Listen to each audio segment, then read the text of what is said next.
भुजबळ जे आहेत ते कोर्टात जाणार आहेत, त्या अनुषंगानं पाठिंबा पण मिळतोय त्यांना, अशा पद्धतीने चर्चा आहे. तर काय कसं बघताय? काय बघायचं? हायकोर्टात जातात, जाऊ दे. कोर्टात कोणाला जायचं? सगळ्यांना जायचा अधिकार आहे.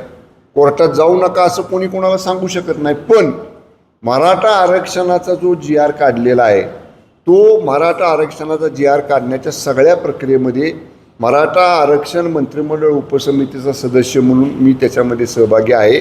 एकन एक शब्द, एकन एक वाक्य हे कायद्याच्या चौकटीत बसणारं आहे. माननीय ॲडव्होकेट जनरल साहेबांचं, या सगळ्या दिग्गज रिटायर्ड हायकोर्ट जस्टिस साहेबांचं, सगळ्यांचं लॉ सेक्रेटरी, ह्या सगळ्या दिग्गजांचं, कायदे क्षेत्रातल्या तज्ज्ञांचं मार्गदर्शन घेऊन त्या जी आरचा ड्राफ्ट तयार केलेला आहे. त्यामुळं मी विश्वासानं सांगतो, त्या ड्राफ्टला किंवा त्या जी आरला कुणी जरी उद्या चॅलेंज केलं तरी कुठंही धोका होणार नाही. ओके. बाबत माझा हा प्रश्न आहे. भारत पाकिस्तान मॅचच्या दिवशी राज्यभर माझं कुंकू माझा देश ते आंदोलन छेडणार आहे आणि त्यात सिंदूर के सन्मान में शिवसेना मैदान में अशा पद्धतीचं हे आंदोलन असतं.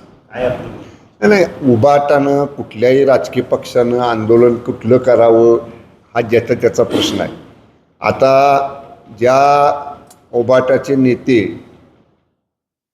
म्हणजे रोज सकाळी 9च्या भोंग्याला येतात, त्यांनी सिंदूर ऑपरेशनबद्दल काय वक्तव्य केलं होतं आणि भारतीय सैन्य दलाच्या पराक्रमाचा कसा अवमान केला होता, हे सगळ्या महाराष्ट्राने, सगळ्या देशांनी, देशातल्या सगळ्या सैन्य दलातल्या जवानांनी पाहिलेला आहे. त्यामुळं असं उसणं आणून काहीतरी करण्याचा केविलवाला प्रयत्न उबाटाचे या अशी सकाळी 9च्या भोंग्याला येणारे लोक करतायत.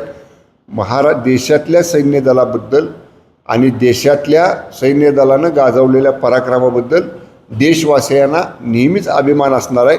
अशा सैन्य दलाच्या कर्तृत्वाचं, शौर्याचं राजकीय भांडवल कुणीही करू नये. साहेब, उभाटाच्या नेत्यांची म्हणजे आमदार खासदारांची बैठक वगैरे महत्त्वाची होती आहे.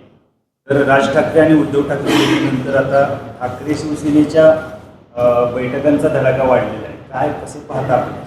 कदाचित उपराष्ट्रपती पदाच्या निवडणुकीमध्ये मोठ्या प्रमाणात क्रॉस वोटिंग झालं आणि पूर्ण देशभरातनं संशयाची उंगली ही उबाटाकडे केली जाते माध्यमांच्याकडनं.